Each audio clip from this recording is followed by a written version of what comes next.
Hello po, Joyride po. Saan po kayo banda, sir? Kayo po. Sige po. Dito po kasi nakapin. Wait lang po Ay, sige po. Thank you. Sima sir, yung isang bag, lagay na lang dito. Para ano. Ikaw muna sumakay sir, gawa ng mataas kasi. Sige po ma'am. Ay, sige. Wait lang okay.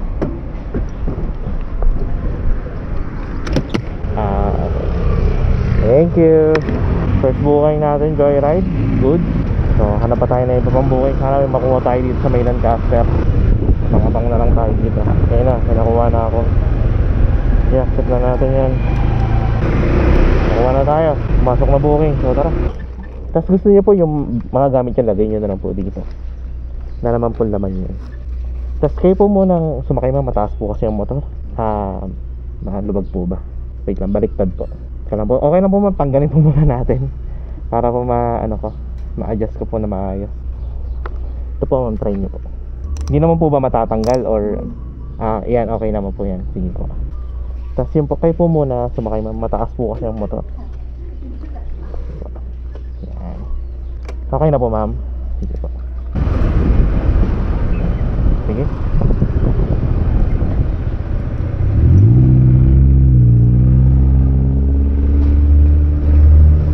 Pa yung nadaan ni Google.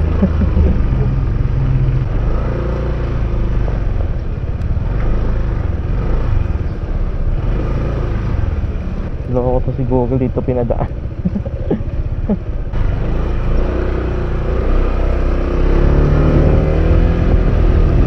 12 seconds later.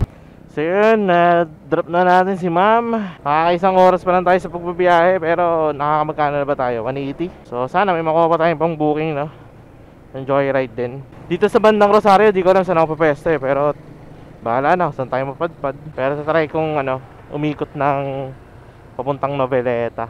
Kasi ganito ginagawa ko sa Joyride. Hindi ako yung parang nag-i-stay sa isang lugar. Nag-iikot-ikot ako, naglilibot-libot ako. Kasi may mga times na yung mga pasahero malayo sa lugar ko.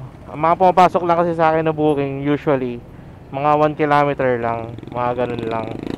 Unlike sa Lala Move na may mga pumapasok sa akin 2 kilometers, 3 kilometers, ganun. Dito sa Joyride na gamagapang-gapang ako kumbaga para lang may makuwang booking. Yun lang ang nakikita kong disadvantage na ito ni Joyride Ganun kasi yung sistema ni Joyride. Straight line na nga, 1 kilometer lang yung papasok sa akin. Pinakamalayo yata 1.2 kilometers, 1.5 ganyan.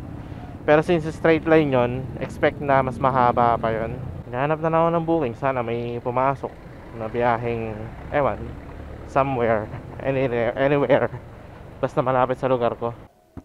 Bali 56 pesos lang sir. Ay, salamat po. May nakuha tayo booking kanina. Nandun na tayo sa may Noveleta. So nakuha tayo booking pabalik dito sa Rosario. Naka-auto accept kasi ako kaya pumasok siya sa akin. 56 pesos. Gurame. Pero okay na rin.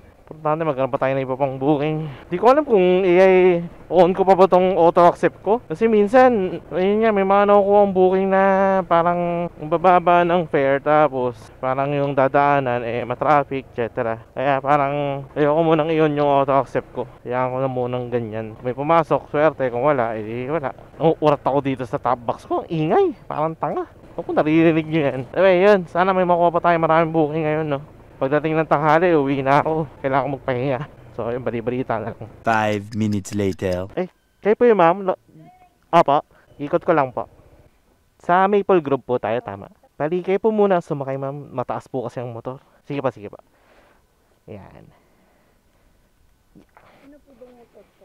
ADV po. Kataasan po kasi. Okay na po ma'am? Sige po. Pasok po ako ma'am? Sige po. Mataas po kasi. Po, 85 pesos lang po. Ay, salamat po ma'am. Thank you po. Sige po. Salamat po. Yan, na-drop na nga pala natin si ma'am. Thank you very much po sa tip. Ginawa niya ng 100 instead of 85 pesos. Then ito, hanap pa ulit tayo ng iba pang booking guys. So far, nakaka 300 pa lang tayo after 2 hours na biyahe. Yun, sana magkaroon pa tayo ng marami pang booking. Gagapang na muna ako pa uwi. Lapit na rin naman na yung bahay namin dito. Kaya gapang muna ako uwi kasi gagawa ko ng paraan yung maingay dito sa top box. Nauurat ako, naiirita ako sa tunog. Kaya higpitan ko muna. Balita na lang ulit, okay? 1 hour later. Yo guys, quick update. Naglalala move tayo ngayon. Wala kasi pumapasok na booking ng Joyride. Yun kasi talaga sana plano ko.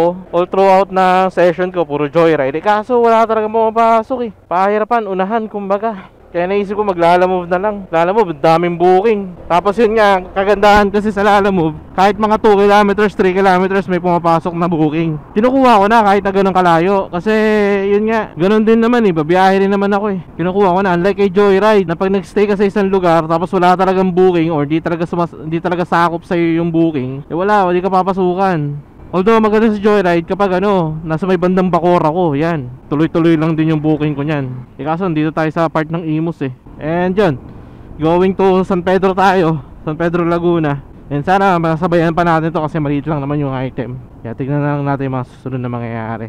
Guys, update! May isa pala tayo nakuha booking going to Binyan. Parehong nasa 200 plus yung delivery fee. Yan, ganito mga booking yung gusto ko. Magkasunod lang or along the way lang, kumbaga. Tapos ganun na ikikitain ko, nasa 400 na isang biyahe. Yun lang din kasi ang kaibahan kay Joyride. Malaki yung fare ni Joyride, pero hindi ka pwede mag double book. Like, kanina sa 2 oras ko na pagbabiyahe ng Joyride, nakakumita ako ng mga 350 pesos. Sa Lalamove, kung kikitain ko yung 350 pesos na yun, siguro abuti ng mga 2 oras, ganyan. Pero once na nakapag double book ka sa Lalamove, malaki yung makukuha mo. Like for example, ito, ang biyahe is 1 hour. Tapos nakakuha ko ng along the way pa na biyahe. So basically, within 1 hour, kikita ako ng mga nasa 300 to 400 pesos. Basta, na-double book. Yan ang kaibahan ni Joyride tsaka ni Lalamove.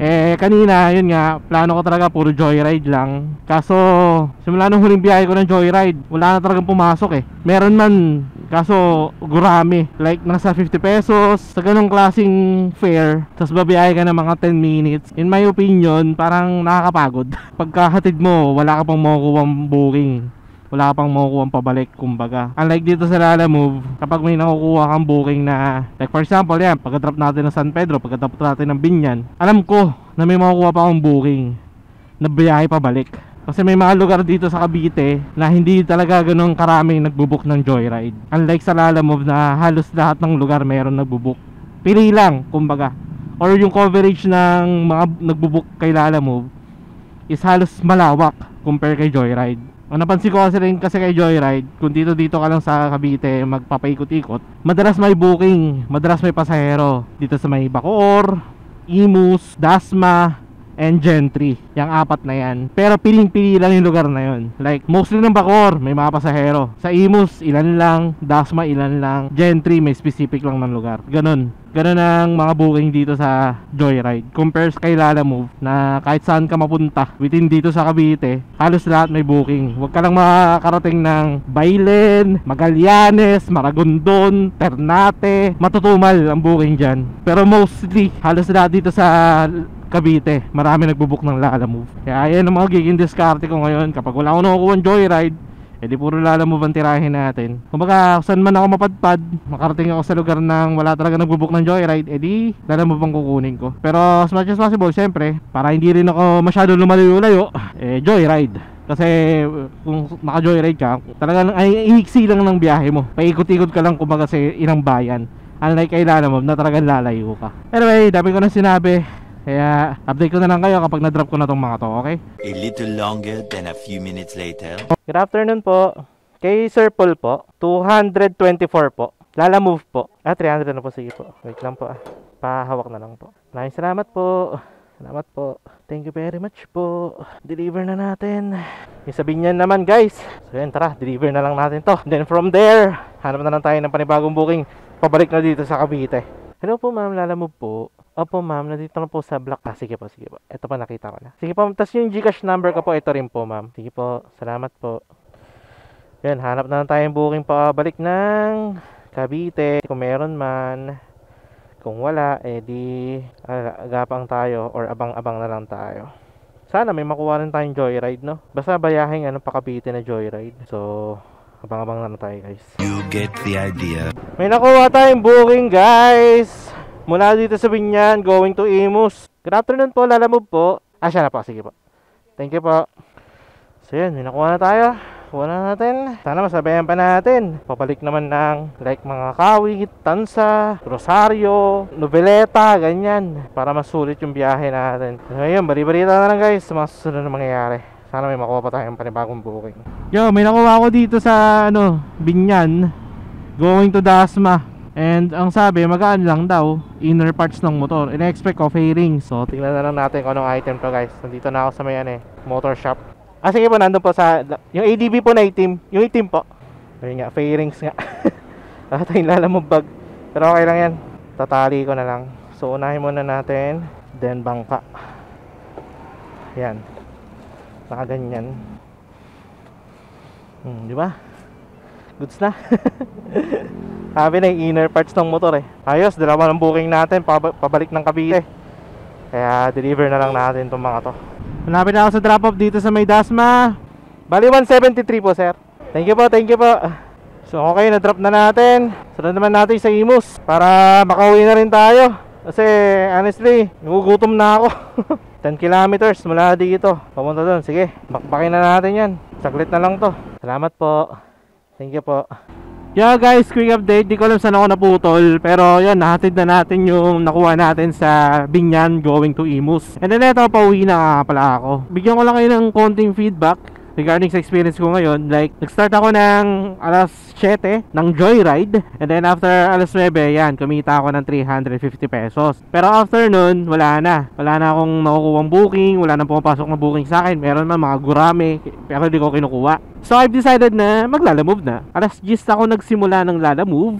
Natapos ako ng 1:30. Sa 3 oras ko na biyahe ng lalamove na yun guys, kumita ako ng almost 700 pesos. Compare sa Joyride, na sa 3 oras ko, kumita lang ako ng 350 pesos. Yan yung nakikita ko advantage ni lalamove. Kung saswertehin ka na makakuha ka ng mga booking na ganyan yung presyo, 150 plus, ganyan. At the same time, masasabayan mo. Kasi kung isang booking lang, tapos malayo, wala, talo ka talaga sa lalamove. Kapag isang booking lang yung nakuha mo, tapos wala pang kasabay, tapos malayo pa. Whereas kay Joyride, panalo ka. Kung kahit na isang booking lang, at least malapit lang naman yung distance na pagbabiyahiin mo. Siguro pinakamalayo na mga around 15 kilometers, yan. Pero most of the time, short distance lang yung mga biyahe ng Joyride. In my opinion, ang starting ko pa rin Joyride. Pero kapag alam kong wala ng booking na pumapasok sa Joyride, saka ako maglalamove. Like for example, ito, mula nung na-deliver ko yung item sa Imus, wala na ako nakuwang booking sa Joyride. Walang pumapasok, nakuha na ako, nandito na ako sa may Gentry, kumbaga. Pero hanggang ngayon, wala pa rin akong nakukuwang booking. Kasi hindi napapansin ko talaga pagdating ng tanghali, wala masyadong Joyride Umaga marami, malakas. Like mga pumapasok sa school, pumapasok sa office, ganyan. Pero pagdating na ng tanghali, wala na. Lalo na kung dito sa may banda sa amin, dito sa Kawit, Imus, Gentry. Then the rest, puro lalamove ang gagawin ko. Or kapag ayaw ko lumayo talaga, kasi honestly, ito na talaga kalaban dito sa lalamove Oo, mabilis kang kumita. Pero ang kalaban mo naman, pagod. Tsaka yung layo ng biyahe. Kaya nga binansagan nilang lalamog. Kasi nga, yung biyahe malayo, tapos yung delivery rate mababa. Bumabawi na lang talaga sa double booking para lang kumita ng malaki. Pero kung isang booking lang talaga yung biyahe mo, talong-talo ka sa lalamove. Kaya sa mga katulad ko, yan yung diskarte ko. Naglalamove ng tanghali hanggang hapon, hanggang sa makauwi, tapos nag-joyride sa umaga. Or depende, kung may magandang booking ng lalamove, kukunin ko. Pero kung wala, edi joyride tayo. So yun lang. Yun lang yung naging diskarte ko ngayon. So far, alas 2 pa lang, paldo-paldo na rin naman na tayo. Nabawi na natin yung Banggas, nabawi na rin natin pang top up. But anyway, yun nga, dito ko na tatapusin ang vlog. Pasensya na kung ganitong vlog lang muna nalalabas ko guys. Pero soon, kapag naging maluwag na yung mga bayarin ko, maglalong ride na ulit tayo. Maraming salamat sa pag-nood, sa pag-like, sa pag-share. Maraming salamat sa pag-comment. Pahintayin na ng mga susunod ko na vlog. You all know drill. Ride safe. Peace out. Gutom na ako.